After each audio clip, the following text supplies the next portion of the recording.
Baik, perkenalkan nama saya Guswana. Saya penderita COVID yang telah dinyatakan sembuh.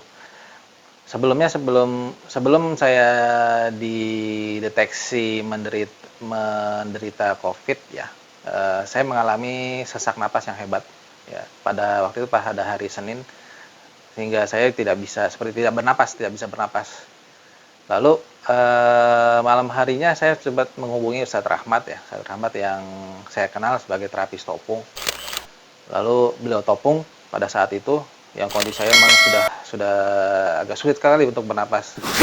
Ya. Setelah ditopung sekitar 1 jam setengah ya kurang lebih, alhamdulillah kondisi sudah membaik ya, dalam artian napas saya kembali terasa lega ya, napas kembali terasa lega, dan esok harinya saya kembali bekerja seperti biasa. Namun pas hari Rabu ya, pas di hari Rabu saya kembali mengecekkan diri ya, mengecekkan diri ke rumah sakit dengan kondisi sesak yang sudah tidak terlalu ini ya, sudah tidak terlalu hebat seperti yang hari Senin sebelum ditopung. Karena tapi ada gejala lain kayak batuk dan seperti gejala-gejala umum penderita COVID. Dan pada saat itu saya diponis sebagai positif. Singkat cerita, saya dirawat di sana sebanyak 20 hari di rumah sakit dan isolasi mandiri selama 7 hari. Setelah menjalani perawatan di rumah sakit dan isolasi mandiri, rasa sesak itu masih ada ya. Rasa sesak itu masih ada, dan kalau dicek secara medis ya melalui alat saturasi atau oximeter, itu maksimal data yang bisa terbaca itu hanya sampai ke 95. Jadi angka 95 itu sebagai angka normal tapi minimal ya. Minimal kondisi oksigen yang dalam tubuh dikarenakan sesak ya, sesak napas yang akibat COVID. Lalu saya hubungi Ustadz Rahmat untuk melanjutkan kembali terapi topung yang pernah saya jalani sebelum saya diponis positif COVID. Karena saya rasakan sekali ketika awal-awal sebelum saya tahu bahwa saya positif COVID, itu saya merasakan sesak yang sangat hebat sekali. Karena saya agak sulit ketika jalan sebentar saja udah terasa sesak.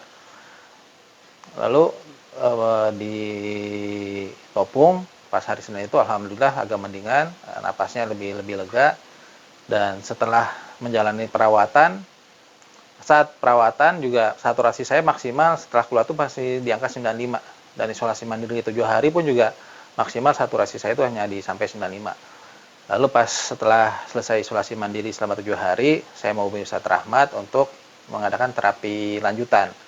Waktu itu Ustadz Rahmat menganjurkan ke saya untuk terapinya mungkin agak intens ya, yang tadinya sebulan sekali jadi seminggu bisa 2 kali untuk kasus ini. Jadi untuk melihat apakah ada perubahan ketika dilakukan topung yang intens ya.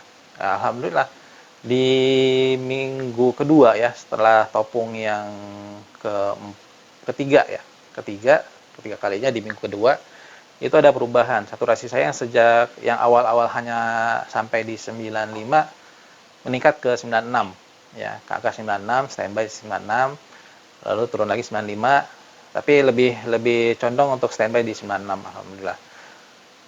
Dan itu meranjak terus sampai saat ini udah terapi yang jalan di bulan kedua ya, bulan kedua, dan terapinya udah mulai dikendorkan intensitasnya, yang tadinya seminggu 2 kali jadi seminggu sekali.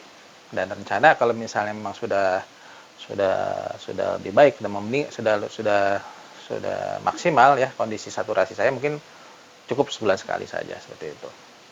Baik, untuk rekan-rekan ya yang mungkin mendengarkan video ini, saya lebih menyarankan apabila mengalami gejala yang sama seperti yang saya rasakan, seperti gejala sesak atau gejala lainnya, saya lebih menyarankan untuk melakukan topung atau totok punggung ya. Karena itu terbukti untuk saya pribadi itu mengalami perubahan yang cukup signifikan.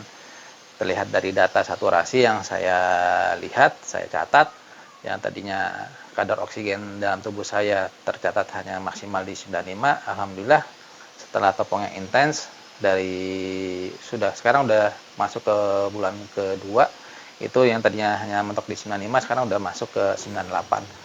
Itu udah kondisi yang maksimal, yang optimal istilahnya kondisinya seperti itu. Baik, sekian testimoni dari saya. Mudah-mudahan informasi ini bisa bermanfaat bagi rekan-rekan sekalian. Terima kasih.